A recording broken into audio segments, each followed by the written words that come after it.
ഇഷ്ടമാണോ? ഭയങ്കര ഇഷ്ടമാണോ? ഞാൻ അമ്മയോട് പറയണേ. അമ്മയോട് നമുക്ക് പോവാം. അമ്മയോട് പറയാതെ എങ്ങനെ പോന്നേ?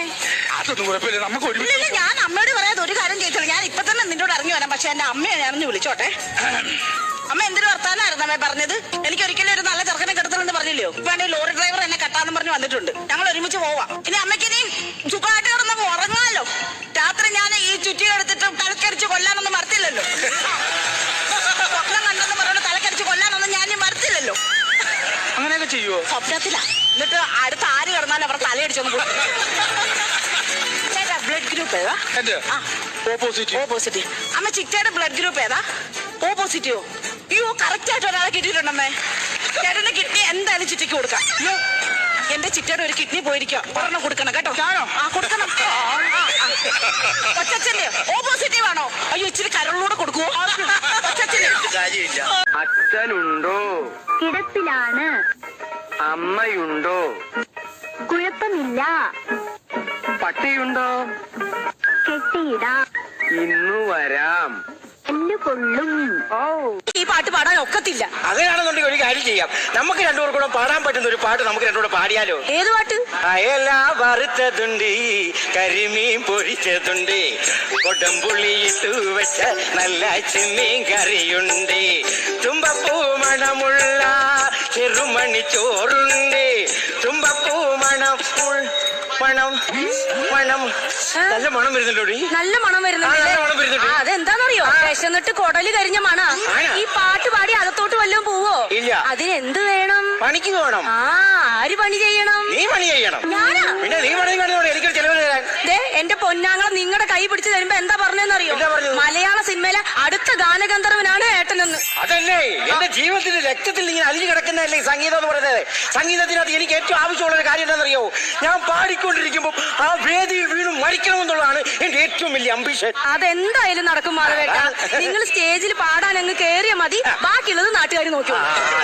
ഇതുപോലെ കലാബോധം ഇല്ലാത്തൊരു കരുതയാണല്ലോ എന്റെ തലയിൽ വെച്ച് കെട്ടിയിരിക്കുന്നത്. നിനക്ക് കലാബോധം ലേശം പോലും ഇല്ല. എടി, സംഗീതം എന്ന് പറയുന്നത് അനന്ത സാഗരമാണ്. എന്നാ നിങ്ങളൊരു കാര്യം ചെയ്യും, ആ സാഗരത്തിലേക്ക് വള്ളവും വലയും കൊണ്ടുപോ. 10 കിലോ മീനെങ്കിലും പിടിച്ചിട്ട് വാ. ആര് പോവും? നീ വേണം. ഞാനാ? പിന്നല്ലാണ്ട് നിൽക്കുമ്പോ വല വീശാൻ നല്ല പ്രാക്ടീസ് അല്ലേ, ഇഷ്ടം പോലെ മീനെ കിട്ടും. എന്റെ മാധവേട്ട, ഞാൻ നിങ്ങളുടെ കാല് പിടിക്കാം. നിങ്ങൾക്ക് എന്തെങ്കിലും ഒരു പണിക്ക് പോക്കൂടെ? അയ്യോ, എനിക്ക് പണിക്ക് പോകാൻ പറ്റത്തില്ല. പണിക്ക് പോയി കഴിഞ്ഞാൽ എന്റെ തൊണ്ടയ്ക്ക് സ്ക്രാച്ച് വീഴും. എന്റെ ദൈവമേ. അതെ മാധവേട്ടൻ, ഒരു കാര്യം അറിയോ? പാട്ട് പാടി പണിക്ക് പോയി വൈറലായി ഒരുപാട് പേരുണ്ട് മാധവേട്ടൻ. അടുത്തിടയ്ക്ക് ഒരു ഹിന്ദിക്കാരൻ വൈറലായില്ലേ? അതറിയില്ലേ? കടിച്ചാ തുപ്പ അല്ല, കച്ചാ ബദാം. എന്താണെങ്കിലും ശരി, അയാൾ പാട്ട് പാടി വൈറലായോ? അത് പണിക്ക് പോയിട്ടാ. അത് ശരി. അപ്പൊ പാട്ട് പാടിക്കഴിഞ്ഞാൽ വൈറലാവും അല്ലേ? ചുമ്മാതല്ല, സുഷമ്മ ഇടയ്ക്കിടയ്ക്ക് എന്നോട് ചോദിക്കുന്നത് ഒരു പാട്ട് പാടിത്തരാമോ, ഒരു പാട്ട് പാടിത്തരാമോ. ഇതറിയുമായിരുന്നെങ്കിൽ ഞാൻ നമുക്ക് ചെയിൻ സോങ് പാടിക്കൊടുത്തേരെ. എനിക്കറിയാം, നിങ്ങൾ എവിടേക്കോ പോയിട്ട് ചെയിൻ സോങ് പാടുന്നുണ്ട്. നാട്ടിൽ മുഴുവൻ പാട്ടാ. ചുമ്മാ സംശയിക്കരുത്, എന്നെ സംശയിക്കരുത്. സംശയമില്ല, ഇത് നടന്നതാ.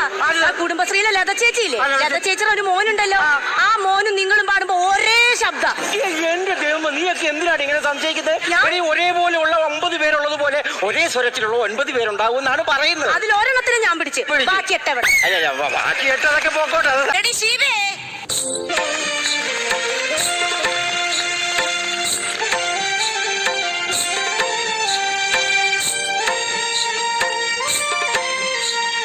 നല്ല ബഹുമാനമൊക്കെ ഉള്ള പെണ്ണ് കേട്ടാ.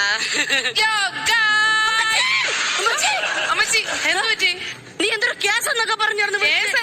യോയോ തന്നെ, ഇത് യോയോയാ. നമ്മളെ ഇവിടെയും ഉണ്ട് ഒരു യോയോ, സോമൻ. പുള്ളി ഫ്രീക്കനാണോ? അതല്ല, പിന്നെ അവനാണെങ്കിൽ തടിമില്ലായിരുന്നു ജോലി. അപ്പൊ മറ്റേ അറക്ക മെഷീൻ ഇല്ലേ, അതിന്റെ ഇടയിൽ കൈയായിപ്പോയി. അങ്ങനെ കണ്ട ഈ 2 പേരിലും അങ്ങ് അറ്റുപോയി. അവനും ഇപ്പൊ ഇങ്ങനെയാണ് നടക്കണത് നോക്കളെ. അത് അയ്യോ തന്നെ യോയോ. പിന്നെ മക്കളുടെ അടുത്ത് ഒരു കാര്യം പറയട്ടാ. ഇനിയിപ്പൊ നിങ്ങൾ രണ്ടുപേരും തമ്മിലുള്ള കല്യാണമൊക്കെ കഴിഞ്ഞ്, എന്നാലും അമ്മച്ചി ഒരു കാര്യം ചോദിക്കണേ. മക്കള് ഈ സങ്കല്പത്തിലെ ചെറുക്കാര്? അയ്യോ, തങ്കപ്പന്റെ ചെക്കനായിട്ട് എനിക്ക് യാതൊരു ബന്ധമില്ല. കന്യാകുമാരി പോയെന്നുള്ളത് നേരാ, പക്ഷെ 2 ദിവസം കഴിഞ്ഞപ്പോ ഞാൻ എന്റെ വീട്ടിൽ തിരിച്ചു വന്നു. അമ്മച്ചിയാണ് സത്യം. മക്കൾ ആരാ കാര്യം പറയണത്? തങ്കപ്പന്റെ ചെക്കൻ. തങ്കപ്പന്റെ ചെറുക്കനെന്നല്ല അമ്മച്ചി ചോദിച്ചത്. പിന്നെ മക്കളെ സങ്കല്പത്തിലെ ചെറുക്ക ആരായിരുന്നു? സങ്കല്പത്തിലെ ചെറുക്കൻ? ഓ, അതെന്റെ സുനിച്ചേട്ടൻ തന്നെ. ഓ, എന്റെ അമ്മച്ചി സന്തോഷായി. പിന്നെ മക്കൾ ഇങ്ങോട്ട് നടന്നു വന്നപ്പോഴേ എന്തൊരു മക്കളെ ഒരു മണിയടി ശബ്ദം? അയ്യോ അത് മണിയടിയല്ല, എന്റെ കൊലുസ. തന്നെ കൊലുസിന്റെ ശബ്ദം. രാത്രി കിടക്കണതിന് മുമ്പുണ്ടല്ല ഈ കൊലുസ് ഊരി വെച്ചിട്ട് കിടക്കണേക്കളെ. എന്തമ്മച്ചി? ഇല്ലെങ്കിലേ നാട്ടുകാർ വിചാരിക്കും പാതിരാത്രി നമ്മളെ വീട്ടില് ദീപാരാധന നടക്കണമെന്ന്. അതെന്തോന്ന്? ഒന്നുമില്ല. ഈ ഫയലിവിടെ സുനിയെ കണ്ടാ മക്കള്? ഇല്ല. മക്കളെ സുനിയെ എടാ കയറി വേണ.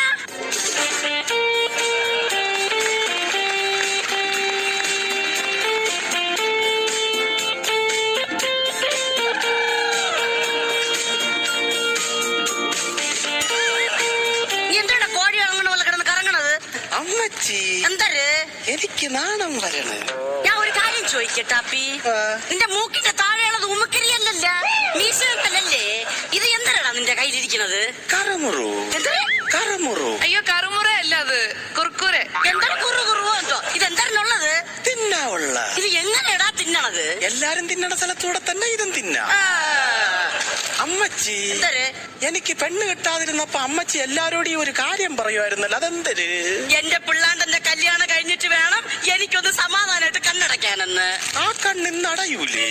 അപ്പൂ ഇളക്കപ്പെട്ട് നിക്കേനെ ചെറുക്കന് ഒട്ടും വയ്യല്ലേ പിന്നക്ക്. അമ്മച്ചി പോണ്. മക്കളെ ഷീബേ, അമ്മച്ചി പറഞ്ഞ കാര്യം മറക്കരുത്. കിടക്കണതിന് മുമ്പേ